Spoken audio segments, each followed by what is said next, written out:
Ratusan kios pasar Weleri Kendal Kamis malam ludes terbakar. Api semakin besar karena angin kencang. Kebakaran diduga akibat konsleting listrik dari kios lantai 2 sebelah timur. 10 unit mobil damkar yang dikerahkan tidak mampu menjinakkan si jago merah. Yang biru tau.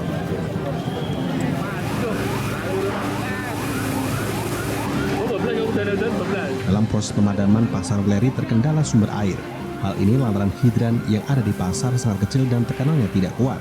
Mobil damkar terpaksa mengambil air di sungai terdekat.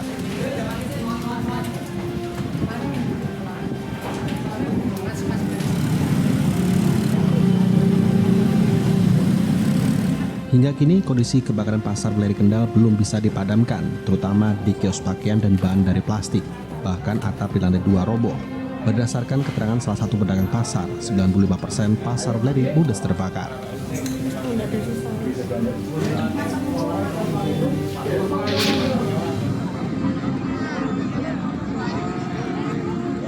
Warga Nambuhan Purwodadi Grobogan digegerkan dengan adanya seorang pencari pakan ternak tersengat listrik saat naik pohon petai Cina. Korban tidak menyadari jika di atas pohon tersebut terdapat kabel listrik tegangan tinggi yang menyentuh ranting pohon. Ketika hendak memotong ranting itulah korban tersengat listrik dan akhirnya jatuh dan langsung meninggal dunia.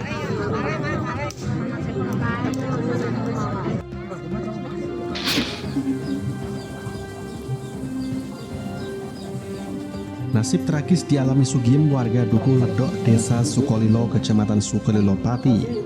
Pasalnya, setelah bekerja menjadi tenaga kerja wanita di Singapura, pulang dengan kondisi yang memprihatinkan. Selain bekas luka di sekujur tubuh akibat penyiksaan yang dilakukan majikannya itu, ia juga mengalami buta permanen.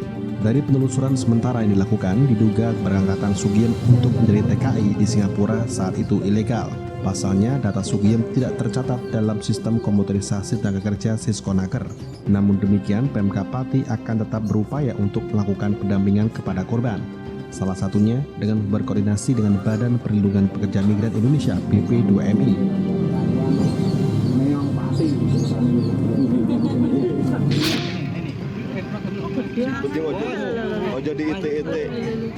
Seekor ular jenis sanca kembang sepanjang 3 meter berhasil ditangkap warga Desa Mojayan, Kecamatan Klaten Tengah.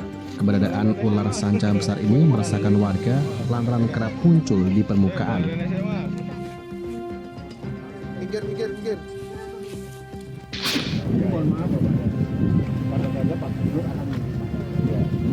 Pengusaha Malioboro yang tergabung dalam Perkumpulan Pengusaha Malioboro Ahmad Yani (PPMAY) memprotes kebijakan uji coba jalur pedestrian Malioboro. Kebijakan ini membuat dagangannya tidak laku. Para pemilik toko meminta Pemda DIY membuka kembali jalan Malioboro lantaran uji coba tersebut membuat omset pendapatannya menurun hingga 80%.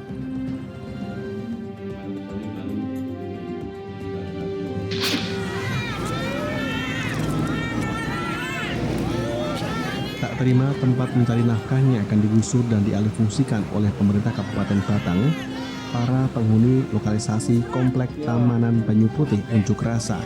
Orasi dilakukan dengan memanfaatkan truk gandeng mengelilingi jalur pantura.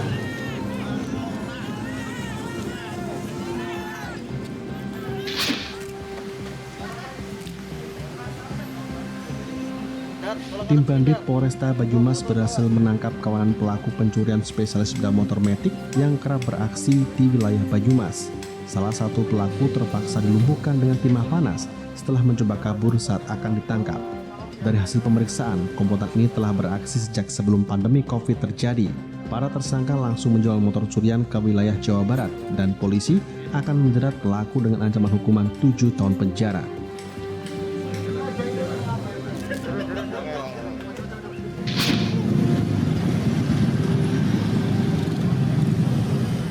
Seekor kerbau keturunan Kebo Kiai Slamet bernama Manis Sepuh milik Keraton Kasunanan Surakarta mati.